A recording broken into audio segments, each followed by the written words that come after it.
안녕하세요. 생각부자 김준호 수의사입니다. 오늘 여러분과 함께 나눌 주제는 조금 무겁지만 우리 모두가 직면한 정해진 미래에 대한 이야기입니다.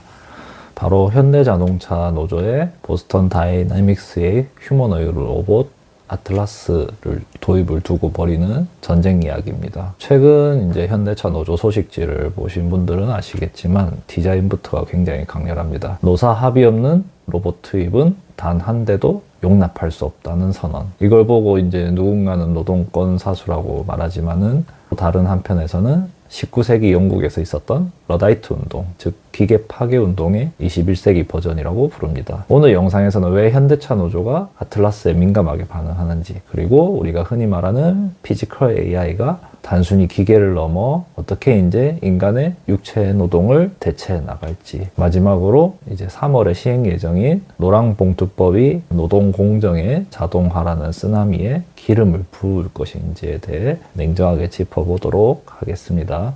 일단 역사적인 사건이었던 러다이트 운동 얘기를 잠깐 해보자면, 산업혁명 당시 이제 방직기 때문에 일자리를 잃을까 두려워했던 노동자들이 망치를 들어서 이거를 다 부수려고 한 사건이죠. 지금 이제 현대차 노조가 하는 말도 본질은 비슷하다고 생각합니다. 로봇 때문에 우리 숙련공들의 일자리가 사라진다. 그러니 도입하려면 우리의 허락을 맡아라. 이런 거죠. 근데 이제 가 너무 잔인합니다. 이제 아틀라스 로봇의 한 대 연간 유지비는 약 1,400만 원 수준으로 예상이 되는데, 반면 이제 현대차의 우리가 이제 이른바 킹산직으로 불리는 생산직 근로자의 평균 연봉은 1억 3천만 원이 좀 넘죠.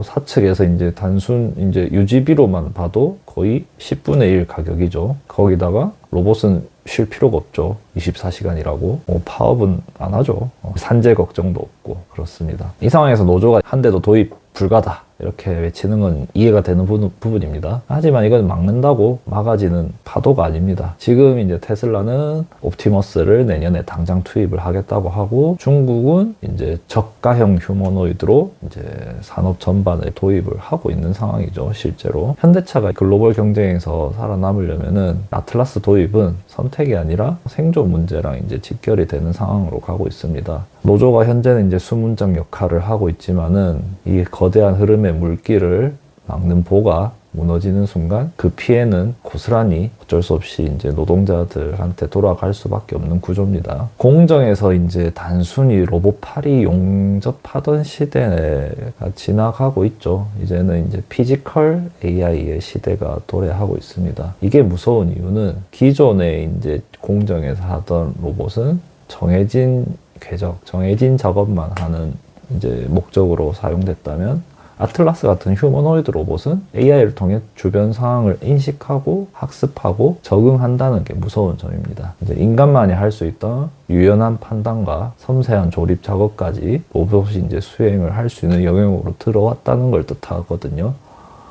앞으로 이제 생산직의 향방은 참 어떻게 전개될까요? 저도 예상이 참 어려운데, 처음에는 공정 안에 이제 물류와 서열 작업 같은 거부터 시작이 될 거고요. 이미 현대차는 2028년에 서열 작업에, 그리고 2030년에 직접 생산 라인에 휴머노이드를 투입할 계획을 세우고 있죠. 이제 이 과도기에서 발생하는 고용 충격은 피할 수가 없습니다. 이제 인간 근로자가 은퇴하는 자리를 점점 신규 채용을 줄이고 로봇이 채우는 방식으로 이제 일명 이제 자연 감소 대체죠. 시작하겠지만은 이것도 어디까지고 특정 시점이 지나면은 기존 인력과의 정면 충돌이 불가피합니다. 만약 한국 공장에서 노조의 반대로 도입이 막힌다? 그럼 회사에서는 간단하게 결론을 내립니다.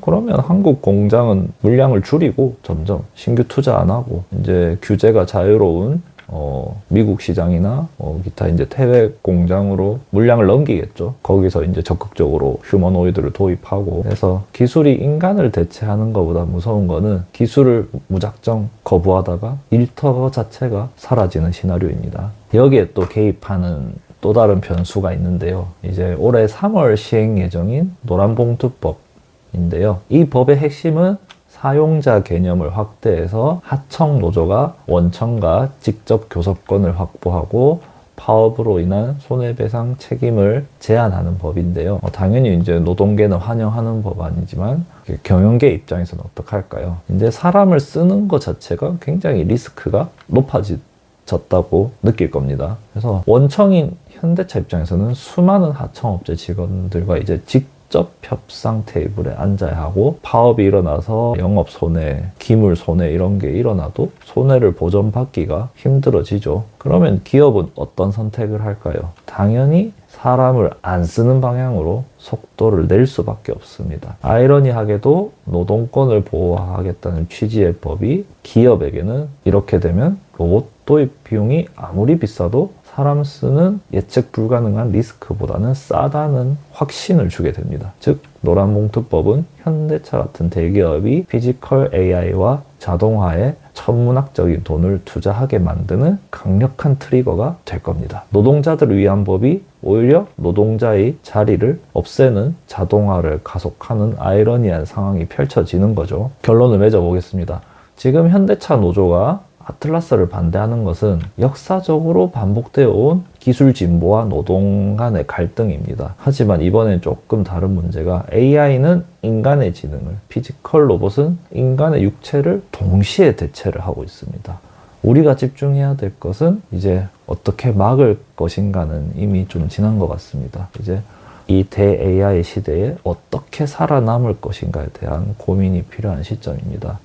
영상에서 강조했듯 미래는 이미 정해져 있습니다. 국가적으로는 저출산으로 일할 사람이 부족해. 기업은 비용과 리스크 때문에 로봇을 원합니다. 생산직에 계신 분들이나 생산직 개통 취업을 준비하시는 분들은 이제 피벗, 즉 전환을 고려를 해야 됩니다. 로봇이 이제 할 수 없는 영역 또는 로봇을 관리하고 설계하는 영역으로 전환을 하거나, 아니면은 로봇이 대체할 수 없는 나만의 부가가치를 창출하는 콘텐츠 생산 등으로 이제 분야를 넓히는 것을 진지하게 고민을 해야 될 시점입니다. 앞서 현대차 노조의 소속지에 적힌 단 한 대도 도입 불가라는 구호가 5년 뒤, 10년 뒤에 어떻게 기억이 될까요? 세상의 변화를 거부하는 목소리로 남을지, 아니면 새로운 이제 공존의 시작점이 될지는 이 변화를 얼마나 냉정하게 받아들이냐에 달려 있습니다. 오늘 영상은 여기까지고요. 다양한 생각들이 많으실 텐데 끝까지 시청해 주셔서 감사합니다.